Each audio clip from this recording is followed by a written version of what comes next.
Good morning. Welcome to the Morning Coffee, part of the Provoking Safety channel, the channel where we think, talk, and do safety with the intention of provoking safety at home and in the workplace. The Morning Coffee gives me the opportunity to bring to attention news articles or websites, little bits about safety, and with the notion of spurring on thought about safety first thing in the morning while you're having your morning coffee, or hopefully not on your drive to work, because I really don't want you watching this video while you're driving to work. Today, Friday, going to change up a few things a little bit. Number one, quick announcement. I'm on social media in a few different aspects. Facebook page, I'll leave the link below, and Twitter account, I'll leave the link below to that as well. Next thing, and the reason I'm mentioning these is I want to start a new thing. I want to start a new thing. I want to have you do me a favor and post me humorous pictures or pictures of people doing inherently dangerous things, either in the workplace or, how should I put this? I want to post pictures, and you've seen them all, like people doing things like putting one forklift on top of another to get higher, and standing on the edge of a building and with one fingertip holding onto the window and using a screwdriver, something to that effect. You know, those kind of unsafe pictures in the workplace. I want to post those so that I can add just one more little bit to a Friday, and they can be humorous and so forth, just not staged, because I don't want you doing anything dangerous just to get notoriety. Not that there's a lot of viewers at the moment.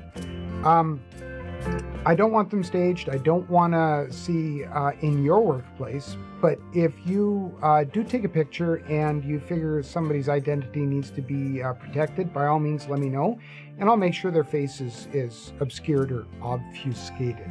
There's the word of the day. That's such a big word. Yeah, so there you go. Now today is Friday, so happy Friday. It's also my brother-in-law's birthday. David, happy birthday, buddy. David's older than me. Happy birthday! Much older than me. He likely won't be watching this because I don't think he does YouTube. But anyway, buddy, happy birthday. Hope you enjoy the day. Yeah, let's move on to the next, to the segment and have a look. So what I've got here is scaffolding collapse. And you notice how the headline says, Scaffolding collapse prompts calls for workplace safety reform. When are we ever going to see our workplace safety reform took place because we didn't want an accident? I know, novel idea, isn't it? Novel idea. Let's delve into this a bit further. First off, this is from Australia, but don't worry, got a Canadian connection. Just stay tuned, stick with me.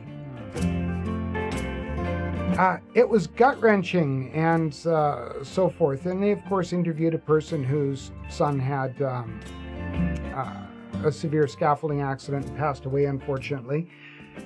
Before that, it was a different accident. This one, a woman sustained some head injuries. They don't say how badly, but looking at this one photo, this doesn't look good. There's several damaged cars. The scaffolding's collapsed. We got another photo down here. Okay. Wow, this looks terrible. Where it's more of a close-up. But looking at this scaffolding has seen some better days. A couple of things to note. If your scaffolding is obscured by paint, it's got to be the original painted surfaces. You can't paint over it and paint sections, because then it obscures possible damage. If the threads are rusty on it, they have to be cleaned and fixed. These boards have to be, like the toe boards have to be checked and replaced. Walk boards have to be replaced. Like there's so much that you have to consider when setting up scaffold. Now let's get on to some key points here. New South Wales and Australia is very similar to Canada, where everything's broken up into states, and each state has its own health and safety legislation, just like Canada's provinces and territories do. They have passed amendments to the Health and Safety Act last month, but here's what it says. Almost half of scaffolds have missing parts. That's disconcerting, especially since you're going to be working way up there on it. This scaffolding was 10 meters high. That's over 30 feet. That's a long way to fall. And as I said, a woman in her 50s sustained head injuries when a steel pipe fell on her head. That was not cool either. Doesn't say how badly she got hurt. But here's the bad part. Look at this. 44% of scaffolding has missing parts. Not cool. That's disconcerting. And I know you think, well, this is Australia. Well, let's just flip over here. I did a Google search. Didn't take me very long. Second link. And you know how quick Google works. Second link. 3 men injured in a scaffolding collapse. This was in March 22nd, 2019 in Ontario. I didn't go very far. There's likely lots of links. I didn't look. 3 men ended up in a hospital after a scaffolding collapse. Didn't say if it was adjacent to a busy street like this one or anything, but regardless, it was 3 men ended up in a hospital. One of the workers broke their leg. So let that sink in for a sec. Okay? Let's consider all of this and the ramifications.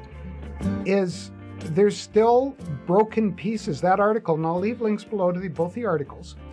And that one from Canada said the result was from broken piece of the scaffold, broken board. So once again, we have either a missing or broken component.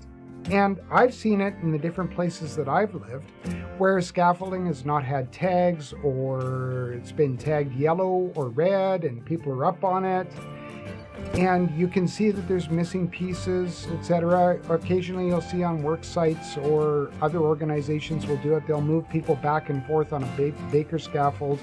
Like they'll push it. It's a scaffold on wheels with people on top. And yeah, that's totally wrong, totally against the law. And yes, occupational health and safety codes or regulation, depending on where you are, is part of legislation. So no matter what, it's still against the law.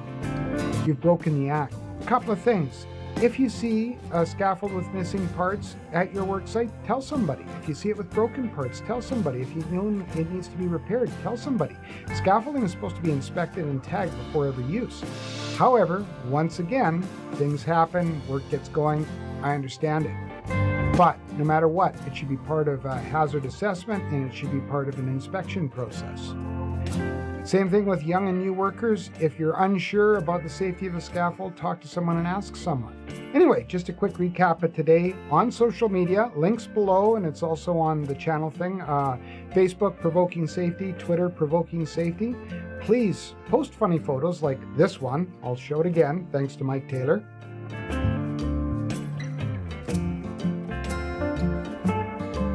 Dumbass. Post them and let me know if you'd like them featured on the video. Also, until I see you next time, it's Friday. Once again, happy Friday.